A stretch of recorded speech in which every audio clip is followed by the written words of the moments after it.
महादेव। मैं उमाशंकर कुमार एक बार फिर से आप सभी का स्वागत करता हूं बीएचयू सर्कल के इस यूट्यूब चैनल में। जैसा कि अभी बहुत सारे छात्र हैं जो अभी भी नहीं जान पा रहे हैं कि प्रेफरेंस एंट्री क्या होता है। कॉल लेटर तो जान गए कि हमारे पास कॉल लेटर आ गया, बट इसमें आपको बहुत सारे डाउट्स मिल रहे हैं ये कि प्रेफरेंस एंट्री को हम भरेंगे या आपका बीएचयू वाले भरेंगे। इसमें बहुत सारे आपके मन में डाउट्स चल रहे हैं, बार बार आप लोग कॉल मैसेज कर रहे हैं। तो हम एक बार पुनः फिर से बताना चाहते हैं, ये लास्ट बार है क्योंकि हमने वीडियो दे भी चुका है। इस पर कितने सारे वीडियो दे चुके हैं, जाकर आप लोग देखते नहीं हैं। अगर नहीं देखें तो एक बार फिर से आप कोशिश कीजिएगा कि देख लें, लेकिन इस वीडियो में अच्छे तरीक़ों से समझ लीजिए। हम बता देता हूँ। देखिए पोर्टल का क्या कार्य होता है। सबसे पहले आप पोर्टल पर चले गए, उसमें 6 आपको इंटरफेस दिखते होंगे, 6 आपके चित्र दिखते होंगे। उसमें सभी चित्र के अलग अलग कार्य होते हैं। आपने 2 से 3 तो जान गए होंगे, रूल्स होंगे, शेड्यूल होंगे, उसके बाद कॉल लेटर होंगे। कॉल लेटर भी जान गए होंगे कि कॉल लेटर कैसे चेक करना है। उसके बाद आता है, जैसे कि आपने देख लिया कॉल लेटर मेरा आ गया, उसके बाद समझते हैं कि अब कोई कार्य नहीं हुआ, मेरा अब कोई काम नहीं है। तो हम बता दें कि आपको प्रेफरेंस एंट्री खुद भरना होता है। अब आप प्रेफरेंस एंट्री कैसे भरें, आप जाकर प्रेफरेंस एंट्री पर क्लिक करें। उसके बाद वहाँ कुछ मांगेंगे कि आप अगर आर्ट्स और सोशल दोनों फॉर्म भरे होंगे तो दोनों का ऑप्शन देगा। आर्ट्स का प्रेफरेंस एंट्री भरना है, मतलब प्रेफरेंस एंट्री मतलब सब्जेक्ट कॉम्बिनेशन, तो उस पर हम क्लिक करेंगे सोशल या आर्ट्स। मानते हैं सोशल का क्लिक किए, तो सोशल जैसे ही क्लिक करेंगे उस पर कुछ अलग इंटरफेस आएगा। उसके बाद आपका परसेंटेज मांगेगा, तो परसेंटेज किसका डालना है, जो इंट्रेंस में दिए हैं उसका इंडेक्स का परसेंटेज नहीं, जो आपका इंटर में है उसका परसेंटेज डालना है, जो 12th में आपने एग्ज़ाम दिया था। जैसे ही डालेंगे उसके बाद और भी कुछ मांगेंगे, जैसे कि आपका उसके बाद ऑप्शन आएगा हॉस्टल सेक्शन का, तो उसमें यस नो करना होगा। अगर आप लेना चाहते हैं हॉस्टल तो यस करेंगे, नहीं लेना है तो नो करेंगे।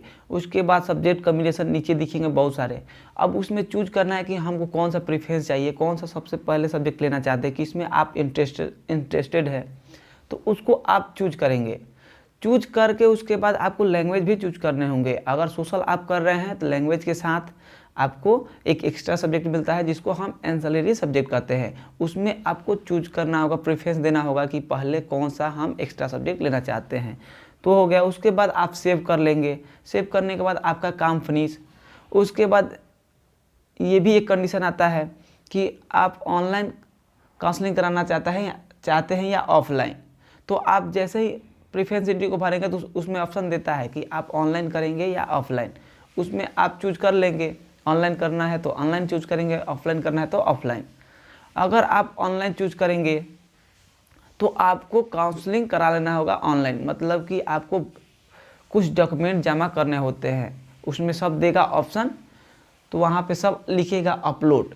जो अपलोड करना है आपको अपलोड कर देना है। उसके बाद अगर आपके पास कोई डॉक्यूमेंट नहीं है तो एंटी रैगिंग डोजियर फॉर्म ये सारे होते हैं, आप डाल सकते हैं, उसको भी अपलोड कर देंगे। आप अपलोड करने के बाद आप लोग के ये भी मन में डाउट्स आ रहे हैं कि मेरा प्रेफरेंस दिखा रहा है लॉक कंप्लीट, उसके बाद जो प्रेफरेंस एंट्री होता है मेन, वहाँ पे कंप्लीट क्यों नहीं लिख रहा है। तो वहाँ पे बीएचयू की तरफ से जब तक नहीं देखा जाएगा, वेरिफिकेशन नहीं होगा, तब तक लॉक कैसे लिखेगा। तो ये बीएचयू का काम है। आपने अपलोड कर दिया है, आपने काउंसलिंग करा लिया है, अब आपका वेरिफिकेशन छूटा है। वेरिफिकेशन जैसे ही होगा तो वहाँ पर कंप्लीट लिख देगा। उसके बाद आपका रिजल्ट भी है वो भी लिख देगा, वहाँ शो करना शुरू कर देगा। तो समझ में आया ना। तो अभी आप लोग घबराइए नहीं, आप लोग जो भी ऑनलाइन करा चुके हैं तो अभी आपका वेरिफिकेशन नहीं हुआ है, वेरिफिकेशन बीएचयू की तरफ से किया जाएगा। समझ में आया। उसके बाद आपके जैसे ही वेरिफिकेशन होता है तो आपके सब्जेक्ट अलॉट होंगे। अब अलॉट कहाँ होंगे, तो सब्जेक्ट एलोकेशन में एक डैशबोर्ड बना होगा जो चित्र बता रहे हैं 6 में से 1 में। तो आप उसमें क्लिक करेंगे तो वहाँ पे आपका रोल नंबर, कोटा, किस कोटा से आपका हुआ, जनरल हुआ, ईडब्ल्यूएस या एससी एसटी, वो कोटा दिखाएगा। उसके बाद आपका जो सब्जेक्ट अलॉट होगा वहाँ पे कॉम्बिनेशन दिखाएगा। उसके साइड में आपको पेमेंट का ऑप्शन आ जाएगा। तो आप ऑनलाइन या ऑफलाइन दोनों मोड में पेमेंट होता है, तो आप जो आसान लगे वो चूज करके पेमेंट कर सकते हैं। और पेमेंट करने का आपका टाइम क्या होता है, 24 घंटा आपका सब्जेक्ट अलॉट होता है। तो आप 24 घंटा के अंदर ही आपको पेमेंट करना होगा, अन्यथा आपका सब्जेक्ट दूसरे के पास चला जाएगा। तो इस बात को ध्यान में रखिएगा कि 24 घंटा के अंदर ही पेमेंट करना होगा। अगर जैसे ही पेमेंट किए आपका एक सीट कंफर्म हो गया, उसके बाद एक और ऑप्शन आता है अपग्रेड। अपग्रेड हम बता चुके हैं। अपग्रेड का मतलब ये होता है कि अगर आप अपग्रेड में छोड़ देते हैं तो आपके ऊपर जैसे कि सब्जेक्ट मिला नीचे वाला, जैसे कि आपका पहले हिस्ट्री था, उसके बाद पॉलिटी, तो पॉलिटी मिल गया, तो अपग्रेड में छोड़ेंगे तो आपको हिस्ट्री भी मिलने की उम्मीद होती है। जैसे कि ऊपर वाले बच्चे छोड़ देते हैं तो अपग्रेड होकर ऊपर वाला मिल जाएगा प्रेफरेंस, समझ में आया ना। तो ये अपग्रेड का काम होता है। ये आपका हो गया।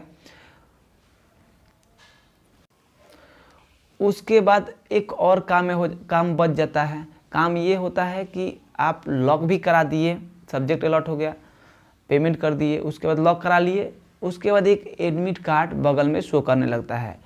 उस एडमिट कार्ड को आपको डाउनलोड करके साइबर कैफ़े से आपको BHU ऑफिस में आना होगा, उसके साथ यहाँ पे वेरीफाई हो जाएगा। उसी एडमिट कार्ड के तहत आप यहाँ के जो भी फैसिलिटीज़ है वो उसका फैसिलिटीज़ का फ़ायदा उठा सकते हैं। तो ये आपके टोटल प्रोसेस हुए। अगर आपको अभी भी डाउट है तो कमेंट करिए, उसका सलूशन निकाला जाएगा। चलिए, थैंक यू, फिर मिलेंगे नेक्स्ट वीडियो में।